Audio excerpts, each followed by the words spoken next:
Hi, we are Syndicate 5 from Class A, and today we are going to talk about ethics and other related issues. My name is Muhammad Hafian Wahyuardana. My name is Sarah Diba Intan Karisma. Hi, my name is Alivia Hasnanda Sakina Maheswari. And my name is Talita Novea Saradayo. So, Here we go. Here we go.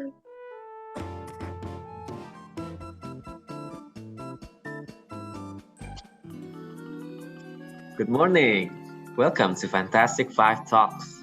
My name is Fian, as the host for today's special talk show. So, what inspired us to start this talk show is our desire to contribute to the ethics of the company and also give problem solving in the current situation regarding this matter. Now, from this talk show, we can assess several updated news or articles that are currently trending topics regarding company activities that are considered to violate sustainability norms. And actually, our disclaimer is that we don't mean to put parties in a corner, but maybe we can anticipate this so that the public and government are aware that unethical problems in business can be minimized and to some extent do not happen in the future.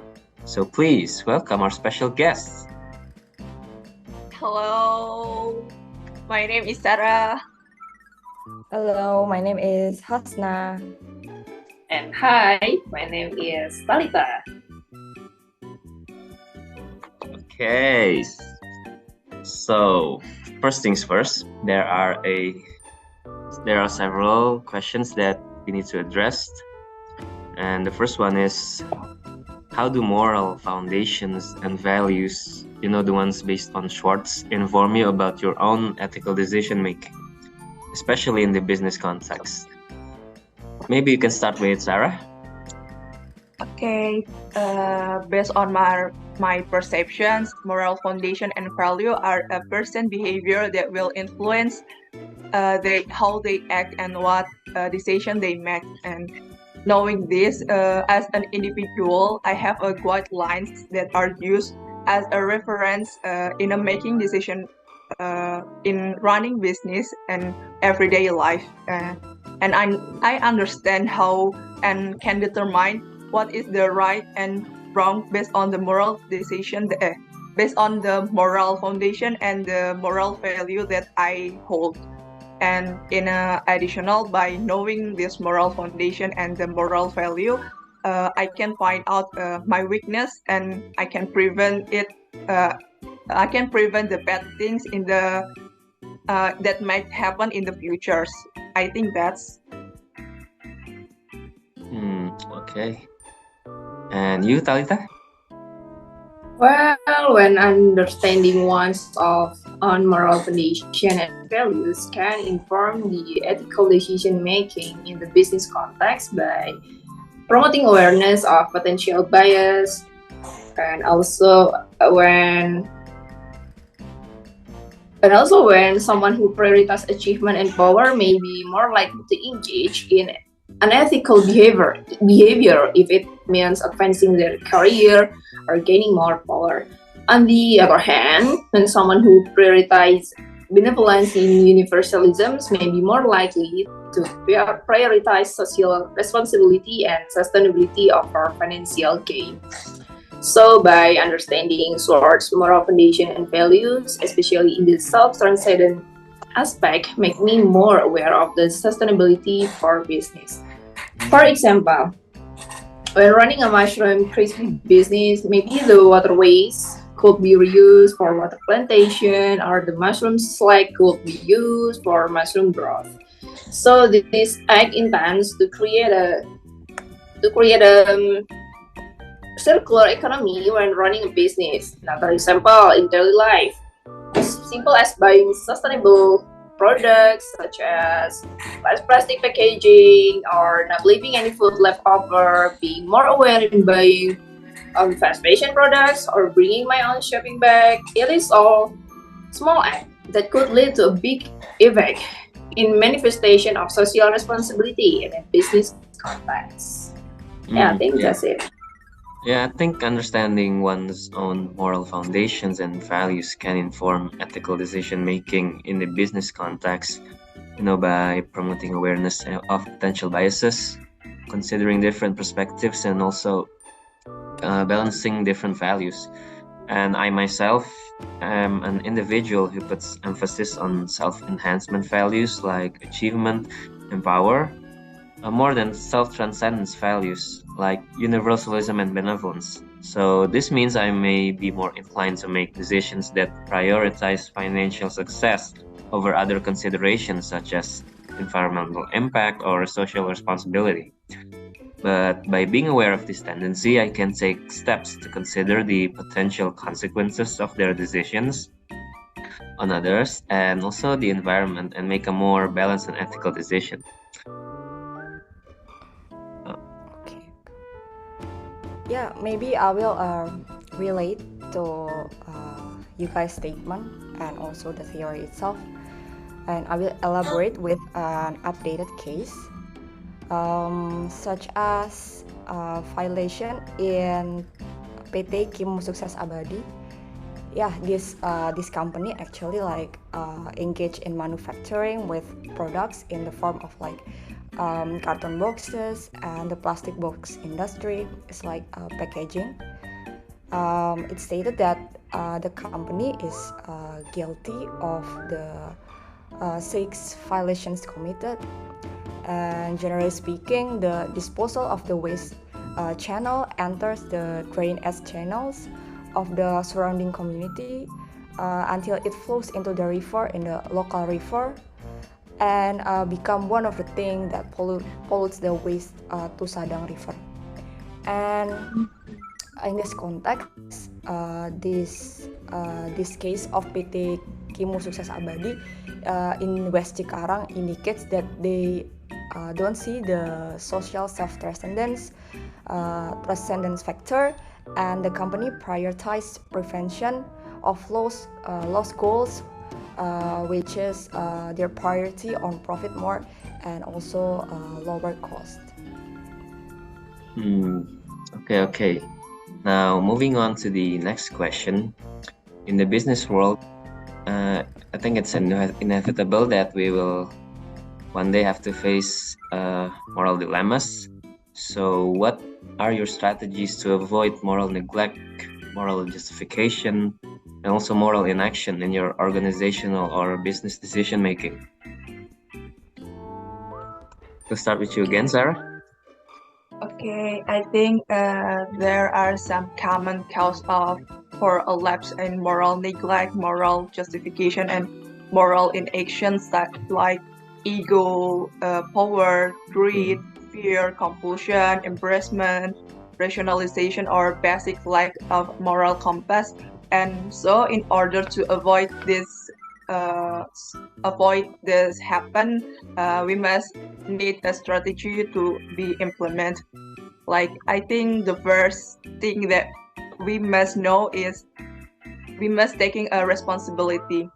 We know that the first step is analyzing the ethical misconduct to determine who know what and when, and who is the responsible for what. And we know that the organization are built on responsibility structure, that we must know the concept of responsibility first, and then we can suggest into the integrity, because of the two things, that responsibility and integrity is the interrelated. So we must let's start to taking a responsibility first. And the second, like I said before, like we must build in integrity, because this integration is what allows a person to build integrity in their lives, like both in personal and professional. And by strengthening the wave of authentic decision making, the better you understand and integrate share value in your personal and professional life, the more integrity you will develop, allowing you to be stronger and more authentic in challenging situations. I think like responsibility and integrity. How about you guys? Yeah, maybe I will add more regarding Sarah's theory and also related to Sarah's statement. it's about exposing rationalization. So the key point is that examining our decision making from various perspectives shed light on the rationalization behind those decisions and can reveal it if we have inconsistent standards in our personal and also like professional responsibility circles.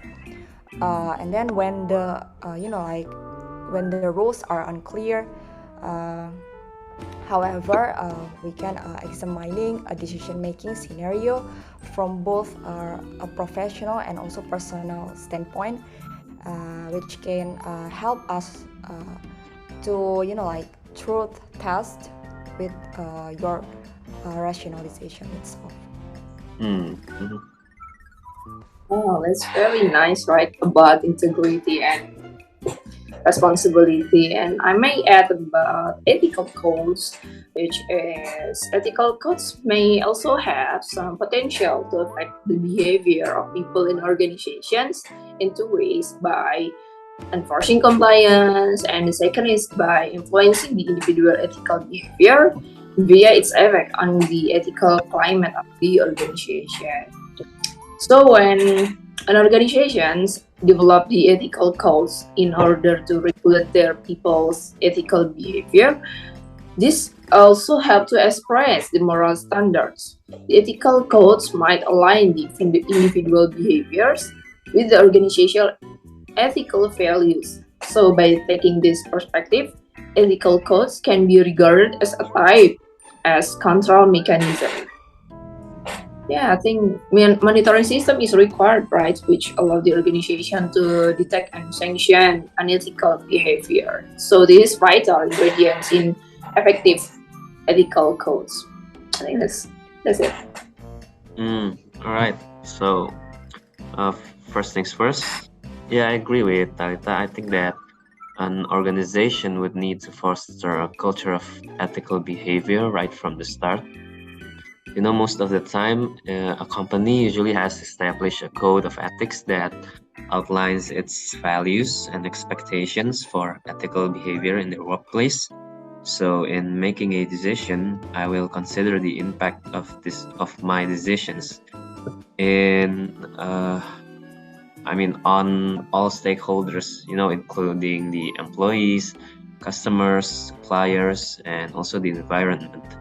I can also use a stakeholder analysis to identify potential impacts and ensure that the decisions that I made align with the company's values and code of ethics. And I will also seek external perspectives from experts or independent advisors to provide objective insights into ethical considerations related to a decision that I'm about to make. Okay, so thank you for the insights, guys.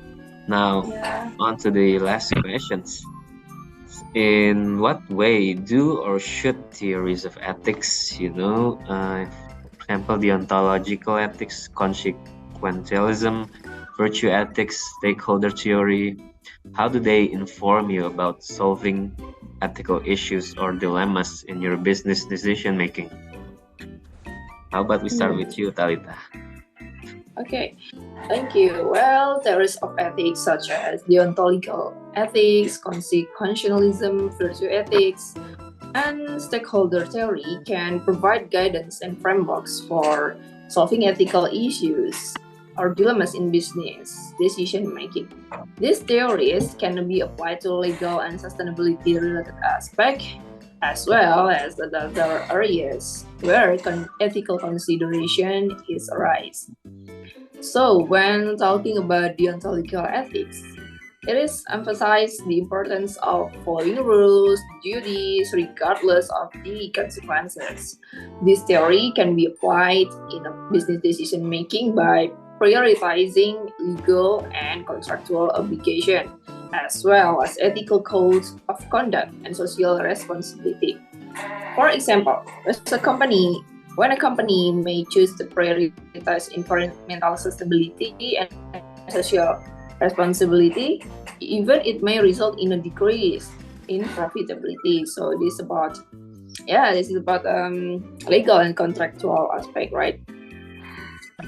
And when talking about consequentialism, on the other hand, the theory is focused on the outcomes or consequences of a decision. This theory can be applied in business decision making by considering the potential consequences of a decision on stakeholders, including the environment, the employees, customers, and suppliers. For example, when a company may choose to prioritize stakeholder on long-term sustainability, even it may result in a short-term financial loss. So this is about consequence. When this arrives, that goes down. Yeah, such thing like that about deontological and consequentialism. Thank you. Interesting. Yeah. Nice. Sarah, would you like to continue? I think I will add more about the virtue ethics and stakeholders theory. About the virtue ethics is emphasize the importance of personal characters and values in ethical decision making.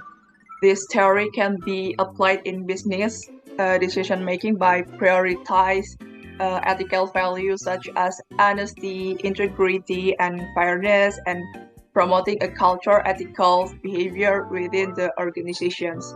Like for example, a company may choose to prioritize transparency and honesty in its contract and business practice, even if it may result in a competitive disadvantage. And the next is stakeholders theory. Is emphasize the importance of considering the interests of stakeholders in decision making, including like employees, customers, suppliers, and the environment. And this theory can be applied in business decision making by prioritizing the stakeholders' interests and promoting the long-term sustainability. Like for example, a company may choose to prioritize the interests of its stakeholders, or I choose the employees' interest of the employees by providing fair wages and benefit, even if it may result in decrease the profitability of the company. I think that's for the virtue ethics and stakeholders. Oh, okay. So, what I have captured from what Sarah and Talita said, overall theories of ethics can provide guidance and frameworks for solving ethical issues or dilemmas in business decision making, including legal and sustainability related aspects. And by applying ethical theories and considering the interests of all stakeholders, businesses can promote long-term sustainability and also responsible behavior while also maintaining profitability and competitive advantage. Now, one example from me of its application is when we make a contract with someone whom we do business with. It's automatically related with deontological ethics because when we sign that contract, it means that we agree with whatever is written in the contract, and it will provide a based guideline for our actions in the future, regarding our business with the involved party. Okay, so can you relate your answer to legal aspect of business such as contract and sustainability related aspect, Hasna? Okay, thank you, Mr. Fian. I guess I would deliver according to the case of PT Kim Sukses Abadi that I have been mentioned before. First, regarding the deontology, as it should, the company needs to follow the government's policy. However, there are several violations, such as first, do not have environment documents and environmental approvals. Also, what else? Like not yet having a technical approval for fulfillment of the wastewater quality standards, and also like do not yet have technical details for storing B3 waste. And then afterwards about consequentialism, it's clear that they have like a reasonable self-interest, I would say, like or like their ego, which lead them to have unethical behavior towards society and also environment itself. Violating environment standards or regulation, it would like like exposing the public to safety risk. And next is like virtue ethics, right? And it's like person in charge or director of the PT Kimo Abadi has a moral character such as like manipulative or like blind obedience and also like maybe impractically.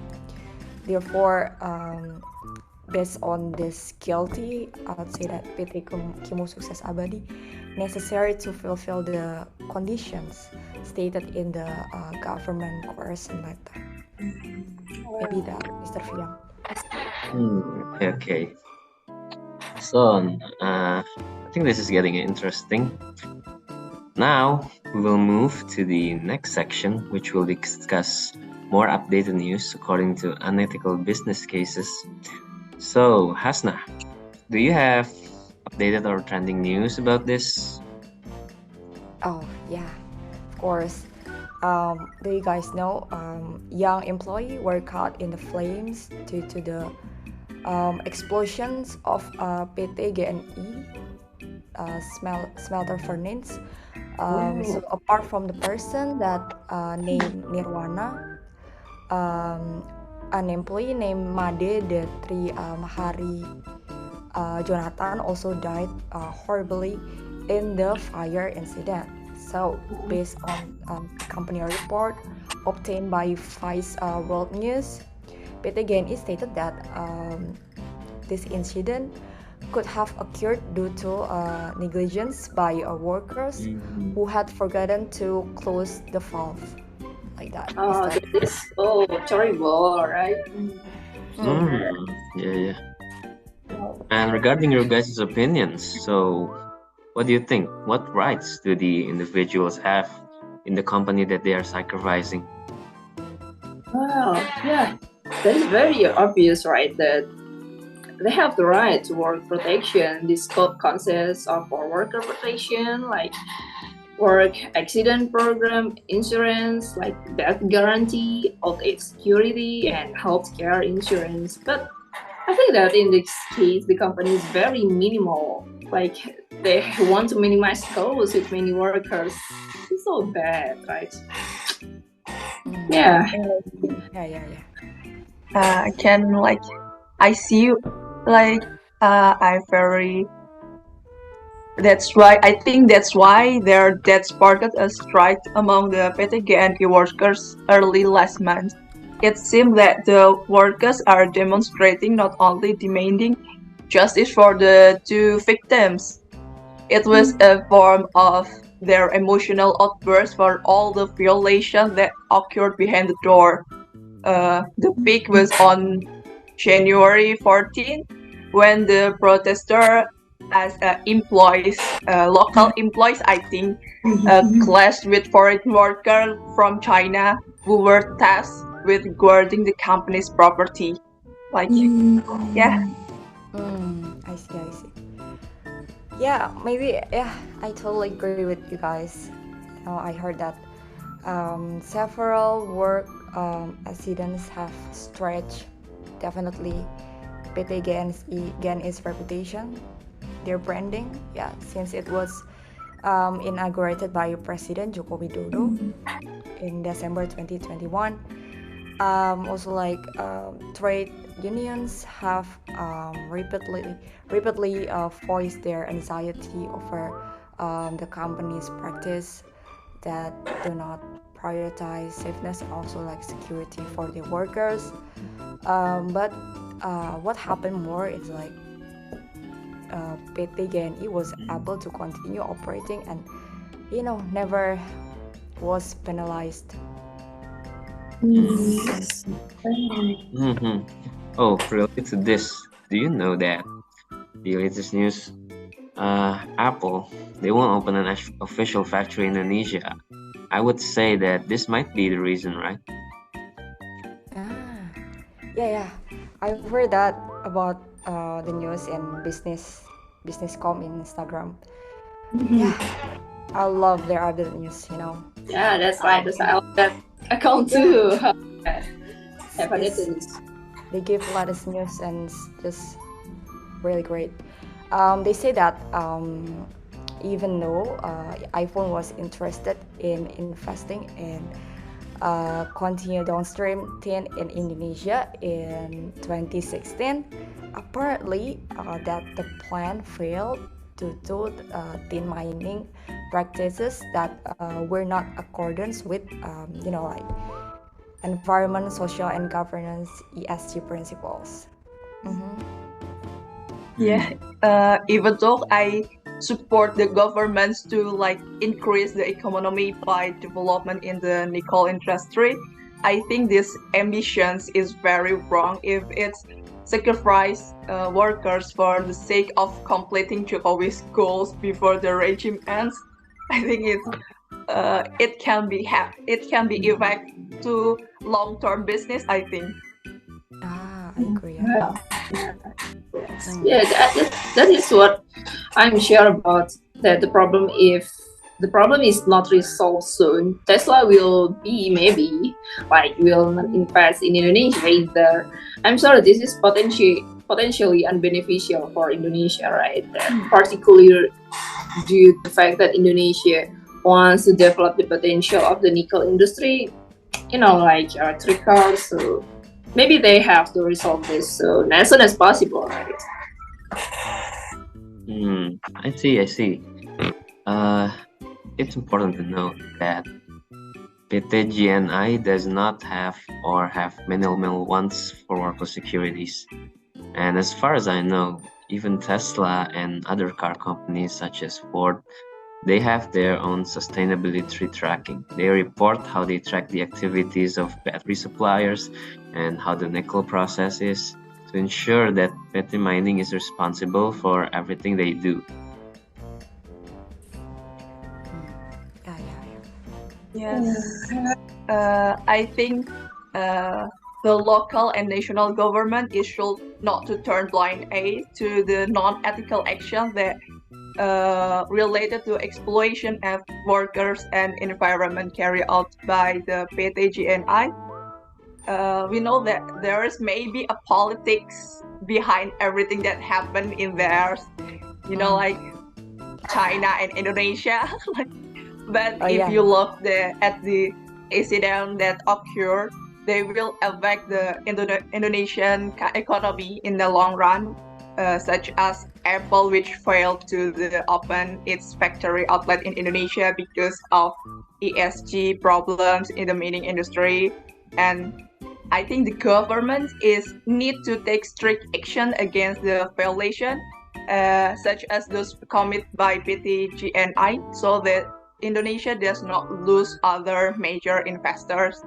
Like, as we know, the right and responsibilities of workers and environmental protection in Indonesia are written in the existing law, and I think it needs to be applied at PT. And maybe if this accident continues and is heard from the world, and PT and Indonesia could be punished by international organizations such as maybe ILO, the International Labour Organization, or other organizations like they focus on the environmentals like that. I see. I see. That's why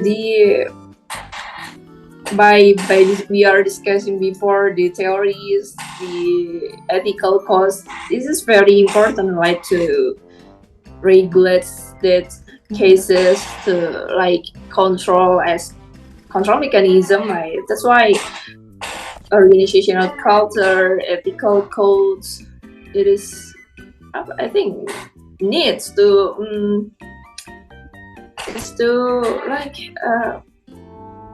It's to be like how what? Like officially getting it right gitu. So the company will, when the company have the moral values, maybe this all cases won't happen, right? It's so sad. And talking about some business owners still hasn't have moral foundation or the right moral values. And I think the governments also have a responsible about the unethical behaviors. Maybe the governments that need is to make Yeah. to make regulations that every company that must follow the regulation. I think not only the company make a regulations, but the governments too make a regulation for the country. Yes. Remember, guys, this is just one example of the company that have guilty for this kind of unethical behaviors. This is just one example.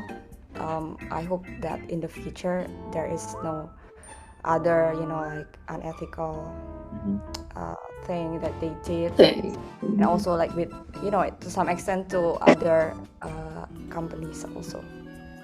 And I hope the company and governments not only want to increase the profit, not just a profit. I think they must think about the environment, the workers. I agree with you guys. That's why the company that's why the company must consider the SGD aspects, right? The 17th SGD aspect. That is, that's why when related the theory, so they may also consider the SGD value, the SGD aspect. Okay.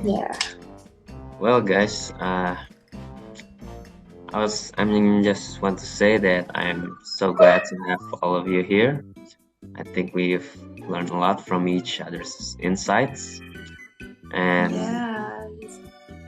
as future business professionals, I think it is imperative for us to stay ethical, because as you all know, we do not live in this world alone. So as much as we can, let's always be ethical, whether it's towards others or towards the environment. Well, I think we've hit the end of the road here, guys. So thank you so much for being here. And thank you for inviting us. Thank you for inviting us. It's really an honor to be here. And I guess I will see you guys again. So goodbye. Thank you. Bye. Bye.